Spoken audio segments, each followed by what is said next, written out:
No, thank you. Babinda Taskforce came about 21 years ago. It's a little organisation that was built out to support the community and businesses. And we currently at the moment have a couple of projects on the run. We're trying to get together our Babinda Museum.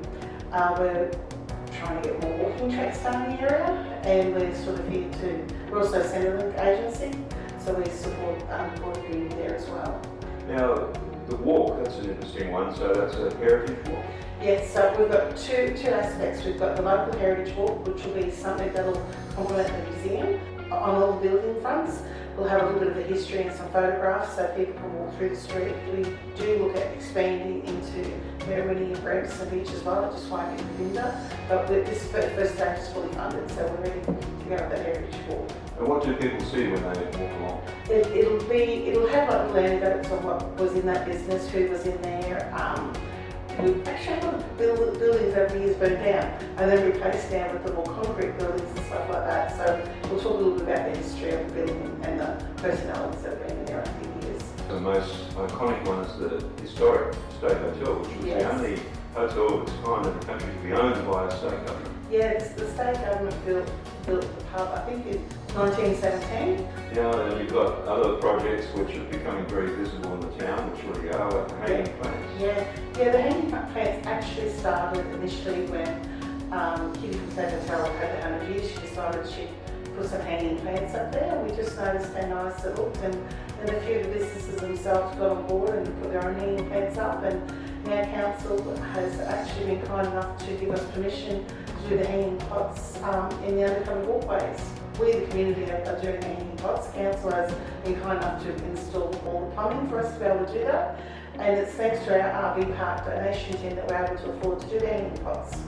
That's interesting. I mean, the RV park, it's busy, very popular, and people are really nice because they go and put donations. Yeah, and we get to spend it on projects that help with that. And another one that's visible now that we can see out there is the knitting yarns and the patterns all over the posts and everything like that. Yeah, the Knitwits yarn bombing. So I think this one's to do with peace. And they're a lovely group of women that get together on a Thursday and they knit and they basically bomb the street with all the yarn and knit crochet. I think it looks great, nice and colourful. Now, the museum, that's right next door to the office here. You've got the Babinda Museum, you've already got things waiting to go. What do you need? Money. We're probably looking at about needing another $50,000 to finish. We've got the cases, the flooring's done. We just need air conditioning, lighting and stuff like that, just some of that stuff. But we've got an amazing community that's working really hard behind the scenes to enable this to happen. And the community's also working on the Heritage Walk, which there's a lucky outside as well. And it must be quite good because you, no doubt there's people who've come forward offering materials and display stuff to put in the museum. Because there's a lot of families who've got a lot of history.